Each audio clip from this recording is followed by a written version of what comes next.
To my fellow Conservatives, we have much to celebrate tonight. We've gained well over 20 seats. We got the highest share of vote our party has received since 1988. We denied the NDP and Liberals enough seats to form a coalition government, and we did all of this in a very difficult environment. That said, we are cognizant of the fact that we didn't quite get over the finish line yet. We know that change is needed, but change is hard to come by. It takes time. It takes work. And that's why we have to learn the lessons of tonight so that we can have an even better result the next time the Canadians decide the future for the country. So that's Pierre Poilievre, of course, acknowledging defeat on the night of the election on Monday. Interesting to hear that word change, which we kept hearing and seeing on daises everywhere. And now, of course, the question is maybe that change should come in the form of the new leader for the Conservative Party of Canada. That's the opinion expressed by Sandy White, former advisor to the Conservative government of Stephen Harper and an entrepreneur and writer based here in Montreal. Sandy's on the phone. Sandy, thanks so much for being here.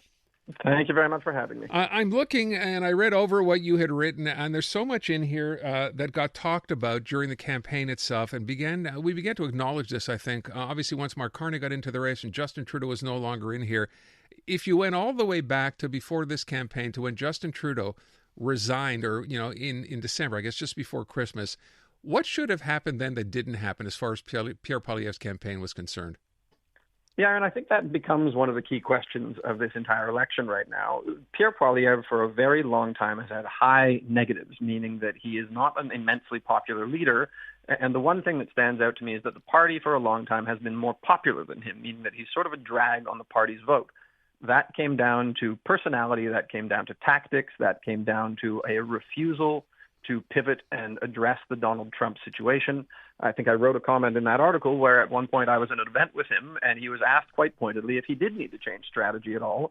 And his answer was a very obstinate no. And I think we can see where that's gotten him. So this notion of being firm in one's convictions is respectable, but you have to be able to change, and a refusal to change is not a sign of smart leadership. The headline in the Globe yesterday, which I thought was so good, short but sweet, right? Pierre Poilievre was the man for the moment, but then the moment changed. That's what we're looking at in this campaign when Justin Trudeau stepped down and Mark Carney was eventually the one to replace him. Do you think, you've worked in campaigns, you work with Conservative governments, should this have been someone's job to come to Pierre Poilievre and say, look, we got to make a hard left turn here. This is not the guy you're fighting anymore. Did someone kind of drop the ball here, Sandy? Absolutely, they did. And I think Corey Tenike, Doug Ford's campaign manager, put this very well. He called it campaign malpractice. I think that's a bit extreme. But Mr. Poilievre has two main problems. Number one is his main advisor, Jenny Byrne, who has been an immensely divisive figure and really controls that campaign. We were hearing stories of the campaign being very disorganized in the early days. And number two is Pierre Poilievre does not really take counsel from many other people other than Pierre Poilievre. So it was an almost impenetrable fortress within that leader's office and within campaign leadership for that message even to resonate. Again, I respect Pierre Poilievre as a leader. He's done wonderful things to get the party this far, but it doesn't really matter if you came close to winning. The only thing that matters is that you threw away a victory. And I think that's how a lot of Conservatives across this country are feeling right now. Every person that I've spoken to, with very, very few exceptions, say it is time for Mr. Poilievre to resign. But we say it with respect. We say it with the acknowledgement of the wonderful work that he's done so far. But I think it is time for a new face to the party for those exact reasons I mentioned earlier, Aaron. He is a net drag for voters, and almost all the Liberal voters that I spoke to said they wanted to vote Conservative, but he was too off-putting, he was too divisive, and was not the man for the moment. It's funny. I took a poll of listeners. We did this a couple of times this afternoon, Sandy, asking people what they thought. We started off with a lot of people saying no, and obviously diehard Conservatives who thought that, he should stick around. We know that a minority government will probably only last for, 2 years, a year and a half, 2.5 years, whatever it would happen to be. And then it was interesting that Scott Aitchison, so a Conservative member, was on with Vassy Kapelos earlier today, and she asked him the question with respect to Pierre Poilievre stepping down. This is what he said. When you look at, the numbers Pierre and our party were polling at 3 months ago, we're still at those numbers, really. It's very close. So I think that, things changed during the course of the election campaign. Pierre's done an amazing job of building our coalition, of growing our numbers.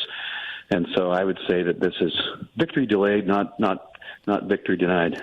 Okay, that's one member. I don't know how many share that opinion. What do you make of that?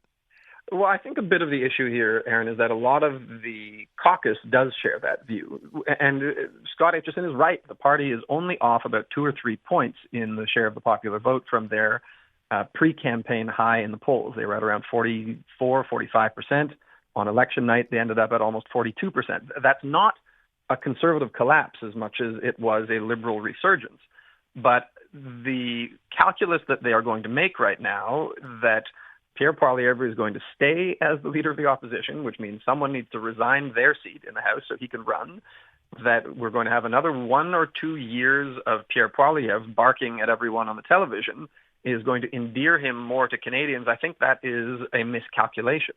As you say, an election is not going to happen for at least a year from now. In Pierre's victory speech, he said they prevented the Liberals from being able to form a coalition government. That's not actually true.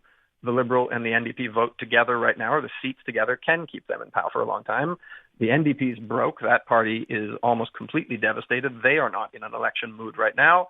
And we know that the Bloc Québécois does not want to work with Conservatives. They will work with Liberals. So an election might be 2 or 3 years away. Mm-hmm. Do voters want 2 or 3 more years of Pierre Poilievre in opposition, or do they want a Conservative Party that comes with strong Conservative values, but that are equally strong Canadian values of respect and of decency and of unity? And I don't think that Mr. Poilievre is the person to transmit that message. I played the clip just now of Scott Aitchison, but earlier today we also heard from the Premier of Nova Scotia, right? So I will point out Tim Houston, who has a completely different take on this. This is what he said. I think the Conservative Party of Canada was very good at pushing people away, not so good at pulling people in, and I think that they probably saw that in some of the results they had across the country. There are many shades of blue, and it can be a big tent, and it can be an effective big tent, and I think that after 4 consecutive losses to the Liberal Party, I think it's time for them to do some soul searching, and I hope they do. So I will ask you, Sandy, who ultimately gets to make the decision here? At what point does someone say, you know what, you have to recognize that it's time for you to go, or what happens next? That's the really complicated question, Aaron. So this has to come from caucus. There's a bit of legislation that Michael Chong, who's a Conservative MP, has been talking about for a long time, which is this kind of reform act that gives caucus a lot of power to call a leadership review and potentially replace a leader. So this is what the Conservatives did to Aaron O'Toole right after his election loss in 2022.